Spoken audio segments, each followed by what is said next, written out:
Assalamualaikum. Halo anak-anak kelas 5. Bagaimana kabar kalian semuanya?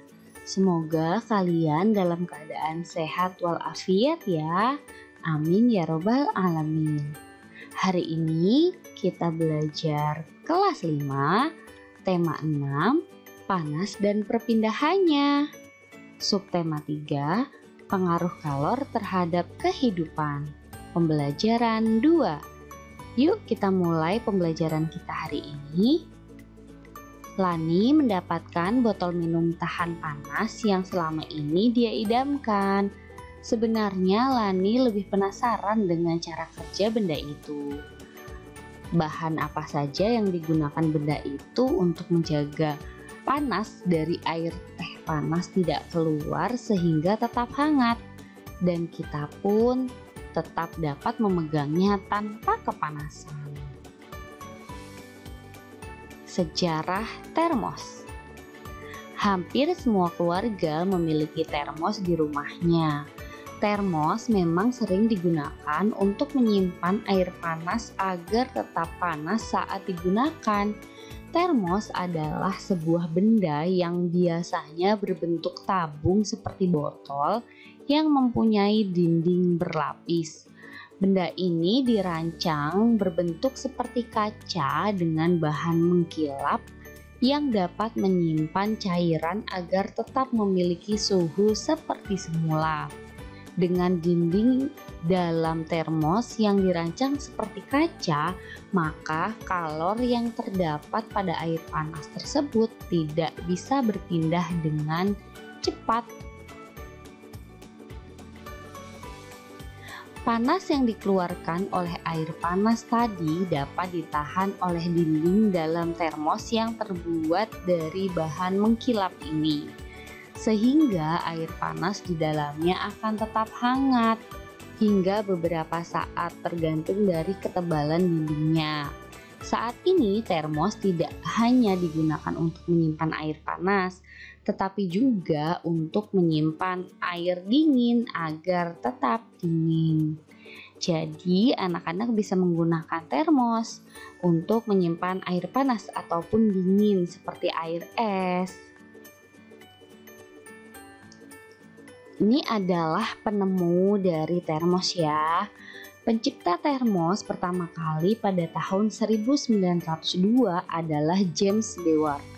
Penemuannya didorong oleh kebutuhannya untuk menjaga agar minuman bayinya tetap hangat. Tetapi saat itu untuk menjaga suhu minuman agar tetap hangat merupakan hal yang sulit dilakukan, terutama dalam kondisi cuaca yang dingin seperti di Eropa.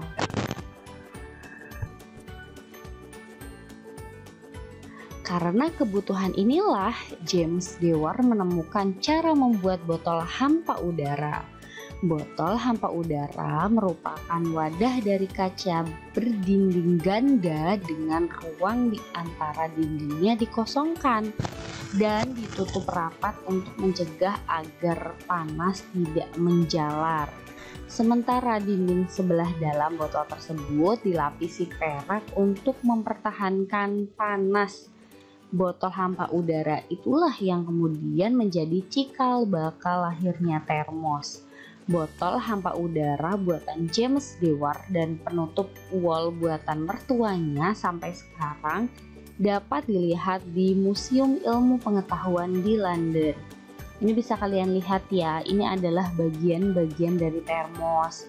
Yang warna orange ini adalah penutup gabus. Ada dua bagian, yaitu lapisan perak, kemudian terdapat ruang hampa. Itu adalah bagian-bagian termos. Berdasarkan bacaan di atas, tulislah hal-hal penting pada setiap paragraf dengan menggunakan kalimat lengkap. Tulislah pada tabel berikut. Paragraf 1, kalimat atau hal-hal yang penting adalah hampir semua keluarga memiliki termos di rumahnya. Yang kedua, termos adalah sebuah benda yang biasanya berbentuk tabung, seperti botol yang mempunyai dinding berlapis. Ketiga, Dengan dinding dalam termos yang dirancang seperti kaca, maka kalor yang terdapat pada air panas tersebut tidak bisa berpindah dengan tepat. Paragraf 2, pencipta termos pertama kali pada tahun 1902 adalah James Dewar. Nomor 2, penemuannya didorong oleh kebutuhannya untuk menjaga agar minuman bayinya tetap hangat. Paragraf 3, James Dewar menemukan cara membuat botol hampa udara yang kemudian menjadi cikal bakal lahirnya termos. Botol hampa udara buatan James Dewar sekarang dapat dilihat di Museum Ilmu Pengetahuan London.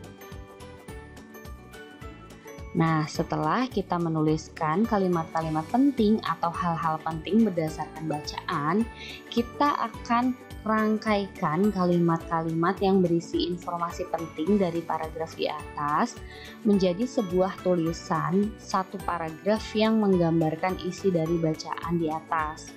Gunakan kalimat yang lengkap, kata-kata baku, dan ejaan yang tepat. Ini Bu Nunu sudah bantu untuk membuat satu paragraf ya. Isinya adalah hampir semua keluarga memiliki termos di rumahnya. Termos adalah sebuah benda yang biasanya berbentuk tabung. James Dewar adalah pencipta termos pertama kali pada tahun 1902. James Dewar menemukan cara membuat botol hampa udara yang kemudian menjadi cikal bakal lahirnya termos. Botol hampa udara buatan James Dewar sekarang dapat dilihat di Museum Ilmu Pengetahuan London. Selanjutnya kita akan menjawab pertanyaan berdasarkan bacaan. Yang pertama, apakah fungsi sebuah termos? Termos digunakan untuk menyimpan air panas agar tetap panas saat digunakan. Apa saja bahan yang digunakan untuk membuat termos masa itu? Bahan yang digunakan pada masa itu adalah botol hampa udara, merupakan wadah dari kaca berdinding ganda dengan ruang di antara dindingnya dikosongkan dan ditutup rapat. Yang ketiga, gambarlah bagian-bagian termos sesuai bacaan di atas. Ini ya gambarnya, tadi sudah Bu Nunu jelaskan. Yang keempat, apa saja benda di sekitarmu yang menggunakan prinsip yang hampir sama dengan termos, jaket, dan selimut. Selanjutnya, kita akan belajar penggunaan benda konduktor dan isolator. Kamu sudah tahu bahwa panas dapat berpindah dari satu tempat ke tempat yang lain melalui konduksi, konveksi, dan radiasi. Sudah belajar ya kalian sebelumnya? Ingat kembali apa yang dimaksud dengan konduksi, konveksi, dan radiasi. Pikirkan bersama dalam kelompok kecil, kalian bisa berdiskusi dengan orang tua di rumah. Barang-barang dalam kehidupan sehari-hari banyak yang memanfaatkan sifat benda sebagai konduktor atau isolator. Benda apakah itu? Kita akan pelajari. Selimut dan panci merupakan benda yang memanfaatkan sifat itu. Selimut merangkap udara. Udara adalah isolator, sehingga tidak menghantarkan panas yang keluar dari tubuhmu. Dengan demikian, badanmu tetap terasa hangat. Nah, ini selimut ya. Kemudian yang kedua adalah panci. Terbuat dari apakah panci?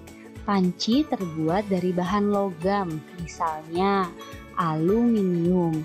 Aluminium merupakan penghantar panas yang baik. Panci akan menghantarkan panas ke makanan yang dimasak. Pegangan panci terbuat dari plastik. Plastik merupakan isolator sehingga kamu tidak akan kepanasan ketika memegangnya. Selanjutnya, mesin mobil dan motor terbuat dari bahan yang dapat menghantarkan panas. Ini adalah mesin mobil ya. Mesin merupakan kinerja mesin yang ideal. Karena itu, mesin dibuat dari bahan konduktor sebagai penghantar panas. Dari uraian di atas, kamu sudah tahu mana bahan yang bersifat konduktor dan isolator. Selain selimut dan panci, tentu kamu dengan mudah menjumpai penggunaan benda yang bersifat konduktor dan isolator dalam kehidupan sehari-hari. Berdasarkan bacaan di atas yang sudah Bun uraikan, kita akan menuliskan hal-hal yang kalian pahami dari setiap paragraf pada bacaan dalam sebuah kalimat. Kalimat-kalimat tersebut akan mewakili isi dari bacaan yang kamu baca. Nah, tuliskan pada tempat yang telah disediakan. Paragraf 1 isinya panas dapat berpindah melalui konduksi, konveksi, dan radiasi. Isi paragraf 2, selimut dan panci memanfaatkan sifat konduktor dan isolator. Isi paragraf 3, panci terbuat dari bahan logam. Isi paragraf 4, mesin mobil dan motor terbuat dari bahan yang dapat menghantarkan panas. Selanjutnya, tuliskanlah kalimat-kalimat yang menjadi pokok pikiran dari setiap paragraf dalam bacaan ke dalam setiap kotak yang telah tersedia. Yang pertama, panas dapat berpindah melalui konduksi, konveksi, dan radiasi. Beberapa barang memanfaatkan sifat benda sebagai konduktor atau isolator. Yang kedua, selimut dan panci memanfaatkan sifat konduktor dan isolator. Selimut merangkap panas yang keluar dari tubuh sehingga badan tetap terasa hangat.